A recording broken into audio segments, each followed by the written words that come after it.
My dear students, तो इस video में हम डिस्कस करने वाले हैं चैप्टर नंबर 6 जिसका नाम है लाइंस एंड एंगल्स। तो आई होप आपने चैनल को सब्सक्राइब किया होगा और अगर नहीं किया है तो सब्सक्राइब कर लो, किसका वेट कर रहे हो। तो देखो, इस वाले चैप्टर में पहले हम एक्सरसाइज को डिस्कस करने से पहले जो इसके टॉपिक्स हैं ना, लाइक जो बेसिकली जो पॉइंट समझने वाले होते हैं जिससे हम एक्सरसाइज सॉल्व कर पाएंगे उसको डिस्कस करेंगे। तो मैंने यहाँ पे वो सारी चीज़ें मेंशन कर दी है जो इस वीडियो में डिस्कस करने वाले हैं। जैसे कि यहाँ पे फर्स्ट ऑफ ऑल स्टार्ट करते हैं लाइंस एंड एंगल्स में जो चीजें हम पढ़ेंगे।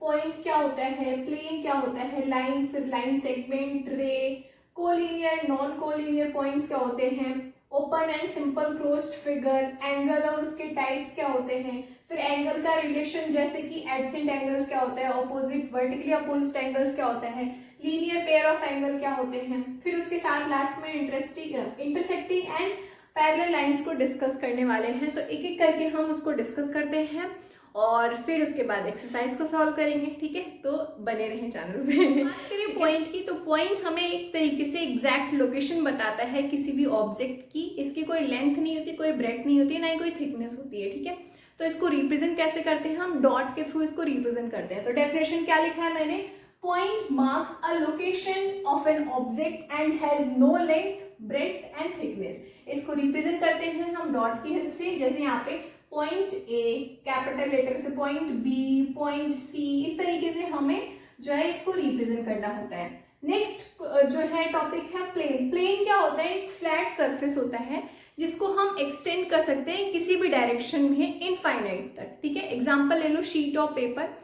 तो जैसे यहाँ पे वॉल है, किसी भी डायरेक्शन में आप इसको जो है एक्सटेंड कर सकते हो। इसमें लेंथ ब्रेड्थ होती है बट थिकनेस नहीं होती। ठीक है, नेक्स्ट बात करें लाइन की, तो लाइन क्या होता है, कंटिन्यूअस पाथ होता है। बेसिकली अगर आप बहुत सारे पॉइंट को कनेक्ट कर दोगे तो आपको एक लाइन मिलेगी।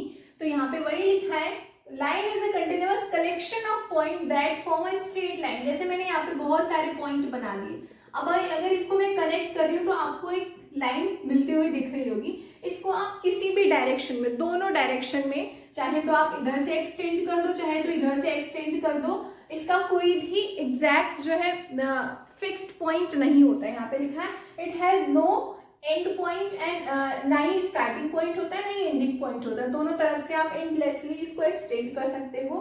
और एक चीज यहाँ पे मैंने लिखा है, line infinite line can be pass through a given point. तो ये आपको मैं बताना चाह रही थी, जो मैंने पॉइंट बताया ना, पॉइंट में कभी कभी क्वेश्चन पूछा जाता है कि how many line can you pass through a given point. तो उसका आंसर है इनफाइनाइट लाइन। जैसे मैंने यहाँ पे एक पॉइंट दिया है, अब इससे मैं कितने भी लाइन जो है पास कर सकती हूँ, इनफाइनाइट नंबर ऑफ लाइन। अब उसी तरीके से कभी कभी आपको, अभी नेक्स्ट क्वेश्चन आता है लाइन सेगमेंट। अगर आपको दो पॉइंट गिवन है तो वहां से कितनी लाइन पास कर सकते हो, तो यहाँ से सिर्फ एक ही लाइन पास कर सकते हो। ये इसका आंसर है। तो समझ में आया, पॉइंट है तो आप infinite line can be pass through the point, लेकिन दो पॉइंट दिया है, पॉइंट ए पॉइंट बी, तो वहां से सिर्फ एक ही लाइन ड्रॉ कर सकते हो। तो ये दो आंसर हो गए।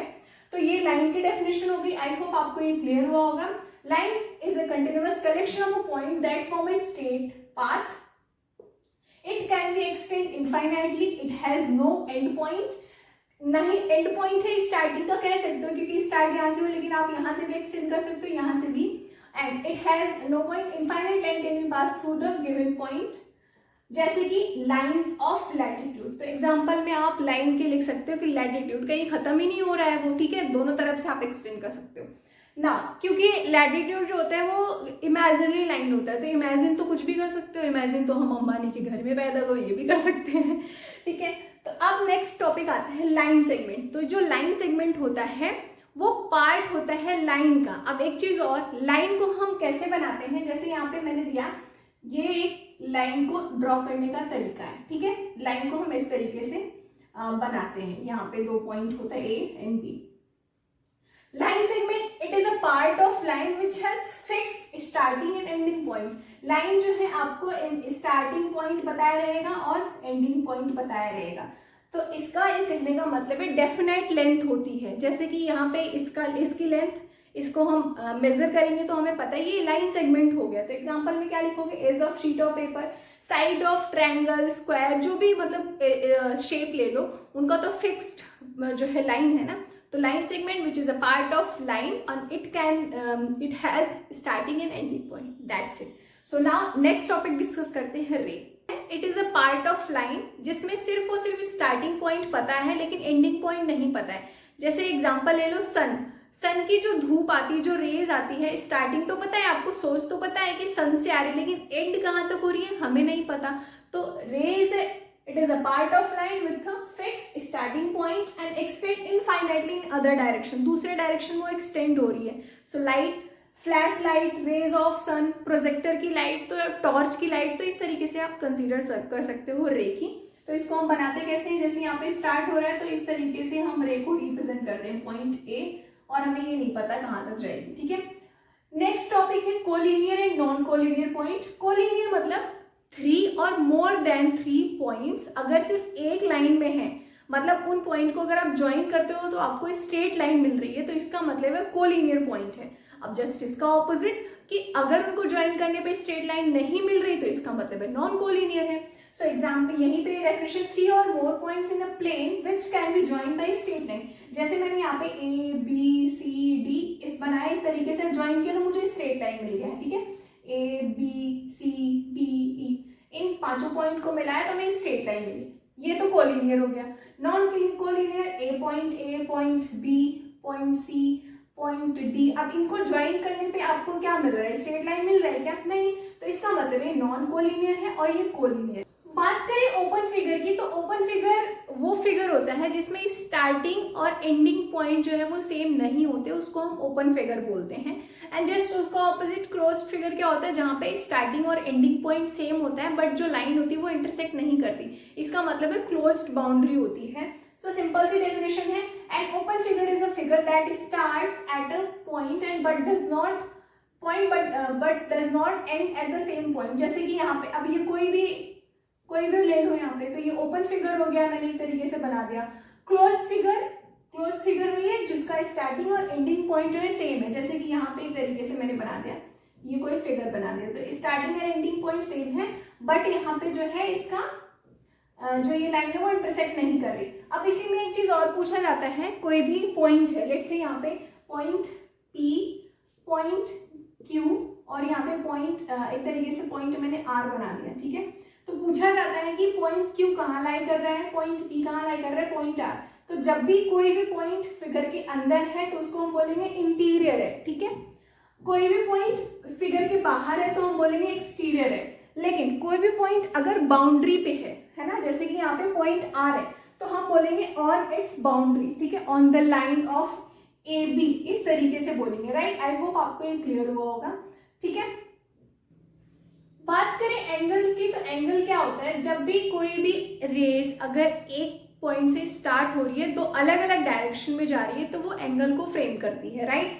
यहाँ पे अगर डेफिनेशन पे जाएं, when two rays begin from the same point then they form an angle, the two rays are the arms of the angles and the end points is the vertex। तो देखो ये जो है ना, यहाँ पे सेम पॉइंट से start हो रही है, ये आर्म हो गई, इसको हम आर्म बोल रहे हैं, ठीक है।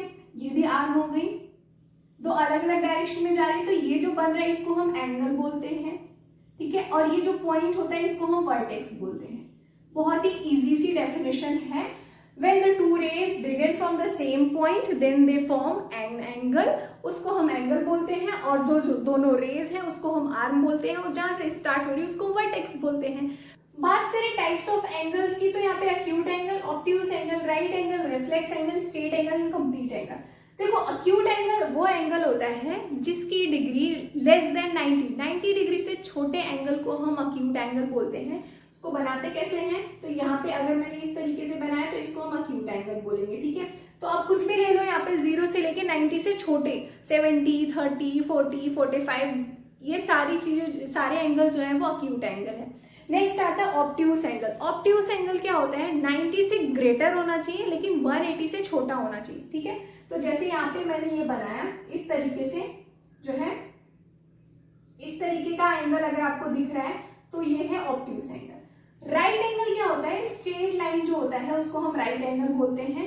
तो अब देखो आपको सिंपल सा एक चीज हमेशा ध्यान होना चाहिए, राइट एंगल जो होता है वो एग्जैक्ट 90 डिग्री का होता है। तो सबसे बेस्ट तरीका है याद करने का 90 डिग्री है तो वो राइट एंगल है, 90 से छोटा है तो वो अक्यूट है, और 90 से बड़ा है बट 180 से छोटा है तो इसका मतलब वो ऑब्ट्यूज है। ठीक है, तो ये है एक तरीके से मैंने याद करने का बता दिया। नेक्स्ट है रिफ्लेक्स एंगल। रिफ्लेक्स एंगल क्या होता है, उससे पहले अगर मैं आपको स्ट्रेट एंगल बताऊं तो स्ट्रेट मतलब एक सीधी लाइन, अगर मैं इसका एंगल पूछूं तो ये है 180 डिग्री। तो स्ट्रेट एंगल कैसे बनता है, इस तरीके का होता है स्ट्रेट एंगल, ये 180 डिग्री का बताया जाता है।